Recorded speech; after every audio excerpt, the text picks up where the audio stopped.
Hey guys, NUR 3103, week 5. We're going to be talking about the history of nursing. I know that's not always the most exciting thing to discuss, but there really are a lot of influential individuals and events that have happened that's made nursing what it is today. So we're going to talk about nursing back then and now. Nursing has really changed over the last several years with the COVID pandemic, Affordable Care Act. There's been a lot of things that have happened, evidence-based practice. Excuse me. So your book, this is in chapter 2 out of your book, and the first few pages of the book talk about different countries like nursing in Germany, Greece, Italy, Persia, Rome. I kind of skipped over that and want to get to the meat of the chapter. So the section starts on Florence Nightingale. It's kind of my starting point. Sure, you've heard of her. If you haven't, there is a link here if you have heard of her. I just read this a little while ago. It's very good. It talks about her past and all the things that she did. So who's Florence Nightingale? She was very influential in nursing. I feel like she's kind of what made everyone realize how important nursing was. This is a quote of hers. Every woman, or at least almost every woman in England, has, at one time or another in her life, been in charge of the personal health of somebody, whether child or individual. In other words, every woman is a nurse. You may have remembered her being called the Lady with the Lamp. She was a nurse during I think it's called the Crimean War. I'm not sure if I'm pronouncing that right. And she nursed several soldiers during the night and became known as the Lady with the Lamp. So she was very influential in nursing a long time ago. So looking back at nursing, just like Florence Nightingale said, women took care of sick individuals all the time. They attended births. They sat with the sick, the dying. They took care of slaves, soldiers. They brought them into their houses. And this was all volunteer. They weren't trained. This is just what they did. So nursing on the Overland Trail. During this time, the Transcontinental Railroad was completed, and North Americans were migrating west on the wagon trail. What were they doing? Well, all you history buffs probably know they were traveling to California to find gold. So at the time, women's roles became more complicated. They weren't just in houses taking care of people, they were out on this trail. Now we had disease, things like that to take care of.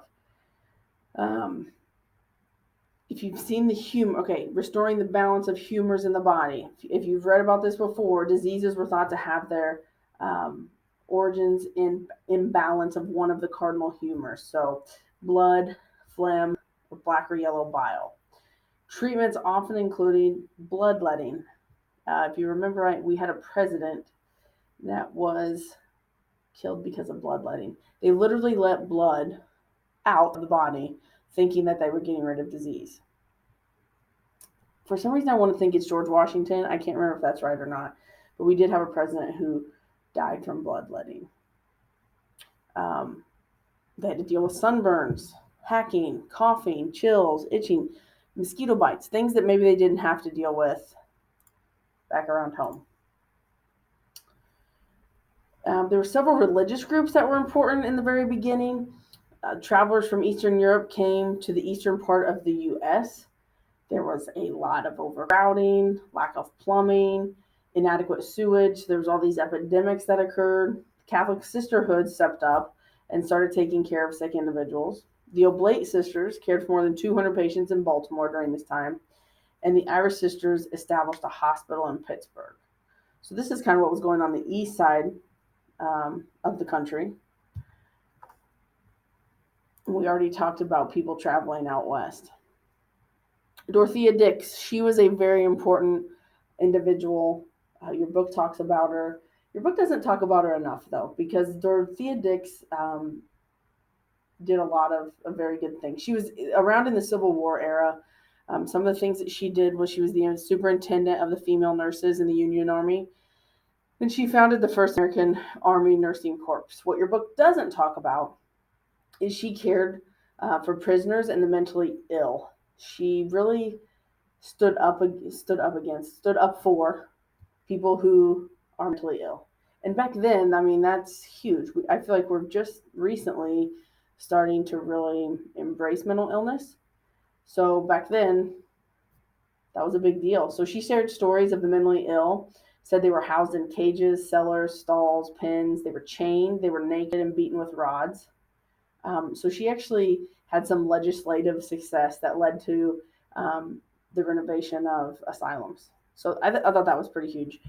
That's one of my favorite facts about Dorothea Dix. So she did a lot of important things within nursing. Now, 1873, we had schools open in New York, Connecticut, and Massachusetts. Once they graduated, they worked 12 to 14-hour days, 7 days a week for 50 weeks. 7 days a week. Monthly wages were $2 to $14 a month.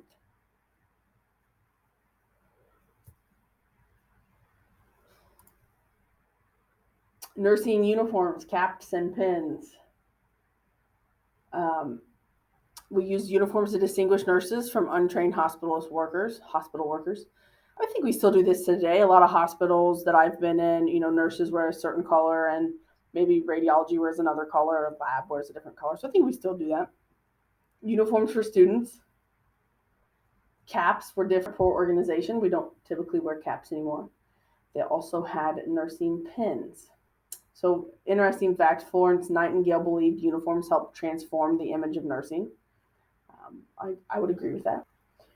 Mary Eliza Mahoney, she was the first trained African American nurse in the United States in 1879. So, those are just some interesting facts that brought about nursing. And really, that was just, the tip of the iceberg. Talking about Florence Nightingale and Dorothea Dix, there were a lot of other influential leaders throughout time. But looking back at that and looking now, nursing today, so many things have changed. There's been educational changes. Your book talks about the start of baccalaureate programs, associate degree programs. You can move on and talk about when the first PhD programs, I believe those were like in the 60s, which was really surprising to me. I thought that was pretty early for PhD programs. I may be off by a couple of years. But it's interesting how education has changed today. More changes are coming.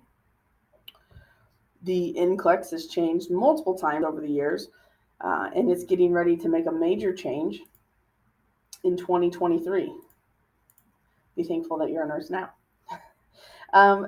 Organizations like JCAHO and OSHA, those have come about, and most recently. Those weren't around back when Florence Nightingale and Dorothea Dix were around.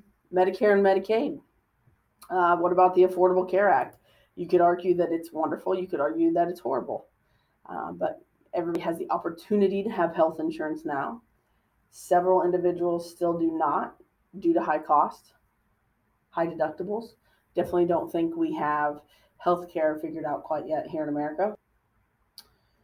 Evidence-based practice. We've talked a lot about that in this class, and it's helping propel forward nursing, right? As we all start to do research and find out what are the best practices moving forward in nursing. And changes moving forward. What do you see moving forward in nursing in your specific area?